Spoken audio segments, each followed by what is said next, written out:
Good morning student. आज हम कक्षा 8वीं के विषय गणित के प्रश्नावली 2.2 के सवाल करेंगे। प्रश्नावली 2.2 हम इस पाठ में पढ़ रहे हैं एक चर वाले रैखिक समीकरण।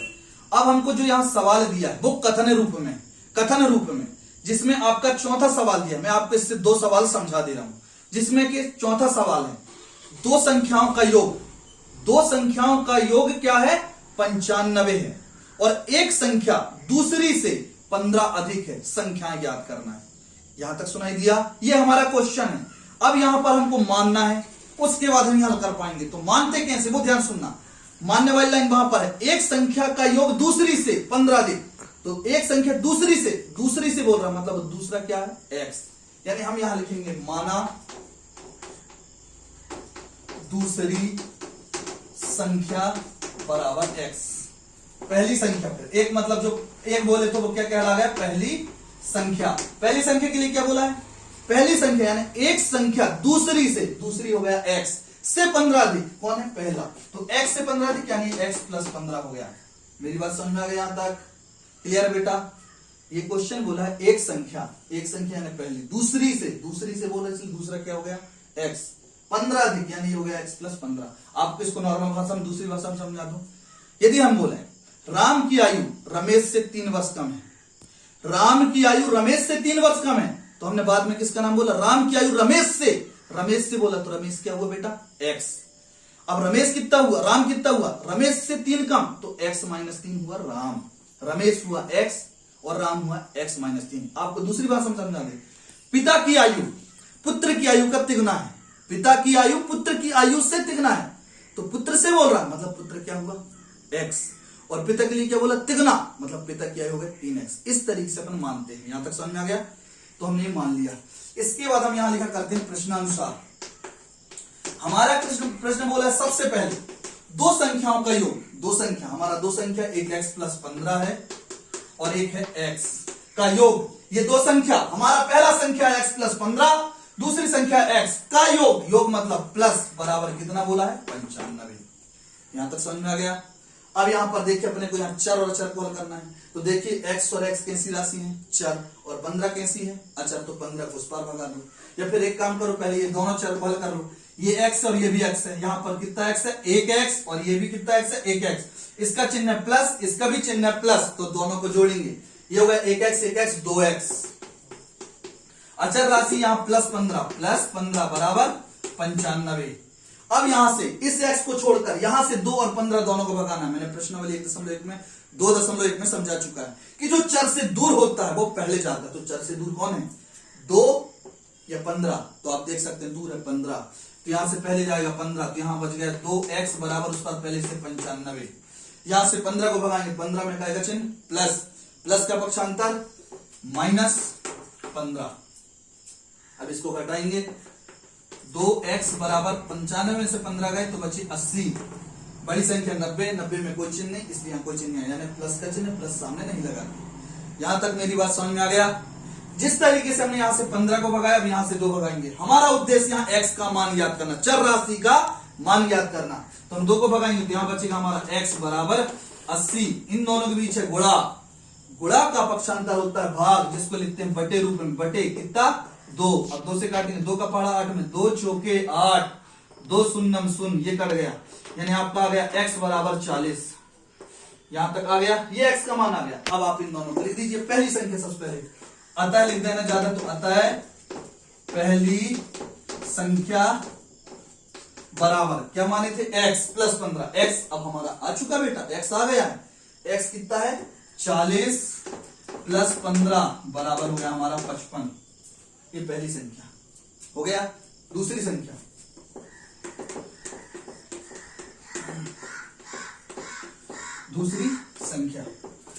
हमने माना था x का मान कितना आया 40, तो यहां पर आ गया आपका 40। यहां लिख देंगे आंसर। हमको x का मान के साथ साथ जो हम माने थे उसको लिखना है। यहां तक क्लियर बेटा? इसी प्रकार यहां पर मैं आपको एक सवाल और समझा दे रहा हूं। इसका 7वां सवाल दिया है 8 के लगातार 3 गुणजों का योग। 8 के लगातार 3 गुणजों का योग, गुणज मतलब पहाड़ा, समझ गए? 8 के लगातार 3 गुणजों का योग 888 है। वह संख्या ज्ञात करना कि वो 8 के 3 गुणज कौन कौन है। तो देखो यदि 8 की पहली संख्या 8 हुआ तो दूसरा क्या होगा 8 दूनी 16, तीसरा क्या होगा 8 तिया 24। क्लियर है। तो मान लो ये बताओ, हमने बोला 8 एकम 8, पहला 8 हुआ तो दूसरा हुआ 8 दूनी 16, दूसरे में हमने कितना जोड़ा तो 16 हुआ, 8 जोड़े तो हुआ 16, फिर तीसरा 24 हुआ तो 8 में कितना जोड़े तो 24 हुआ, 16 जोड़े। तो अब हमें ये तो मालूम नहीं है कि कौन है, तो हम कुछ मालूम नहीं होता तो क्या मान के लिखते हैं, हम मान के लिखते हैं उसको x। तो हमने लिखा 8 का पहला गुणज, लिखेंगे ये 7वां सवाल है आपका, माना 8 का पहला गुणज, 8 का पहला गुणज हमने मान लिया x, सुनाई दिया। दूसरा गुणज 8 का दूसरा गुणज बराबर x प्लस 8, x प्लस 8 क्यों, मैंने बताया ना अपन अभी यदि पहला संख्या 8 होता तो दूसरा कितना होता 8 दूनी 16, 8 में कितना जोड़े तो 16 है, 8 में 8 जोड़े तो 16 आता। और 3 गुणज बोला तो अब लिखेंगे 8 का तीसरा गुणज बराबर, अभी हमने बोला था 8 दूनी 16, 8 के 24, अब 8 में कितना जोड़ेंगे तो 24 आएगा, तो 8 में 16, 8 मतलब कौन, हमने उसको x मान रहे हैं तो x प्लस 16। समझ में आ गई बात। पहला हुआ x, दूसरे बार 8 जोड़ेंगे तो दूसरा आएगा, तीसरे बार में 16 जोड़ेंगे तब आएगा, और आगे बढ़ता तो 24 जोड़ते, 8 को बढ़ाते जाते। क्लियर है, क्योंकि 8 की गुणज की बात कर रहा है। अब लिखेंगे आप प्रश्नानुसार, प्रश्नानुसार 8 के 3 गुणजों का योग, 8 के 3 गुणज हमारे क्या क्या है, x है, x प्लस 8 है, x प्लस 16 है। पुनः मेरी बात ध्यान से सुने, आपको 8 के 3 गुणजों का 3 गुणज x, x plus 8, x plus 16 का योग, योग मतलब क्या होता है बेटा, जोड़ना, यानी यहां पर प्लस लगा देंगे, यहां भी प्लस लगा देंगे, यहां हो जाएगा बराबर, कितना होता है 888। तो हमको ये तीनों गुणज जिसको हमने माना उसको ज्ञात करना है, ये x नहीं उनका मान ज्ञात करना है। मेरी बात क्लियर हुई यहां तक। अब आगे हल करते हैं। तो अब यहां हम देखेंगे कि चर राशि x है तो कितने बार है, x एक बार, 2 बार और ये 3 बार, यानी इसको जोड़ेंगे तो कितने x हो जाएगा 3x, सिंपल सी बात है 3x। इसी प्रकार यहां चर राशि को जोड़ देते हैं, ये 16 और 8 24, जोड़ इसलिए रहे बेटा क्योंकि यहां पर देख सकते हैं प्लस का चिन्ह है, 16 में प्लस है, 8 में प्लस है, प्लस प्लस का प्लस, यानी जोड़ेंगे 16 और 8 24। यहां तक मेरी बात क्लियर हुई बेटा, आ गए यहां तक आप लोगों को समझ में। आगे बढ़ते हैं, दाएं साइड चलते हैं, दाएं साइड हमारा 888। अब हमको इस x का मान ज्ञात करना है, अब हमको इस x का मान ज्ञात करना है, तो हम यहां से 3 और 24 का क्या करेंगे, पक्षांतर। अब हम यहां से 3 और 24 का पक्षांतर करेंगे तो हमारे पास यहां पहले होगा, बचेगा 3x, कितना x बचेगा 3x, उस पर पहले से क्या है 888। हम यहां से पक्षांतर करेंगे पहले 24 का, 24 में प्लस का चिन्ह हो गया -24। अब घटा देते हैं यहां पर, 3x बराबर 8 से गया 4, ये 24 प्लस का पक्षांतर माइनस हुआ, अब ये ऋण है इसलिए हम यहां पर घटा रहे हैं। 8 से 4 गया 4, 8 से 2 गया 6, 8 की 8, बड़ी संख्या 888, 888 में यहां प्लस का चिन्ह क्या लगाएंगे, नहीं। अब यहां से 3 का पक्षांतर करेंगे, 3 में क्या, इन दोनों के बीच क्या है गुणा, गुणा का पक्षांतर भाग। तो जब हम यहां से 3 का पक्षांतर करेंगे बेटा, यानी 3 को इस पार से उस पार लेके जाएंगे तो यहां क्या बचेगा, देख सकते हैं आप लोग, क्या बचेगा x, क्या बचेगा x बराबर, उस पर पहले से क्या है 864, इन दोनों के बीच क्या है गुणा, गुणा का पक्षांतर भाग, यानी बटे 3, ये 3 है जो, अब 3 से उसको काटेंगे, 3 का पहाड़ा इस 8 में पढ़ेंगे, 3 कैसा पहाड़ा पढ़ना, 8 से ज्यादा ना हो, 3 दूनी 6, 7 8, 2 बचे, 2 से मिला 6 26, 3 अट्ठे 24, बचा 2, फिर यहां 2 उसको 4 से मिलाए 24, 3 अट्ठे 24, ये आपका आ गया x का बराबर आ गया 288। यहां तक क्लियर है बेटा।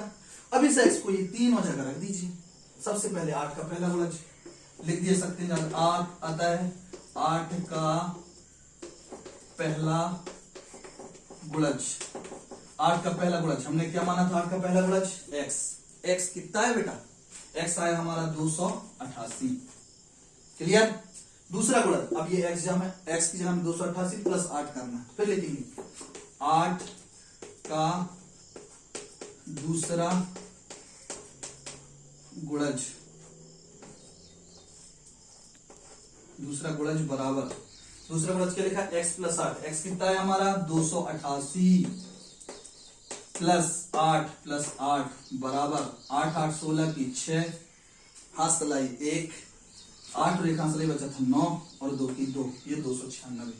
इसी तरीके से तीसरा गुणज निकालेंगे, 8 का तीसरा गुणज बराबर तीसरा गुणज x प्लस 16, x मतलब भाई जो मान आया वो x कितना आया था 288 प्लस कितना 16 बराबर लिख देंगे यहाँ पर 6 8 14 की 4, ये 6 और 8 जोड़े 14 की 4, हंसलाई 1, 8 और 1 9 और 1 हंसलाई 10, 1 हंसलाई बचा ये 2 और 1 हो जाए हंसलाई से 3, यहाँ पे आप लिख देंगे आंसर। यहाँ तक मेरी बात समझ में आ गया? इधर देख सकते हैं, आपको कोई डाउट हो तो फोन लगाकर पूछ सकते हैं। क्लियर है बेटा? कोशिश करने के एक एक सवाल करके सभी लोग व्हाट्सएप में फोटो डालेंगे। धन्यवाद।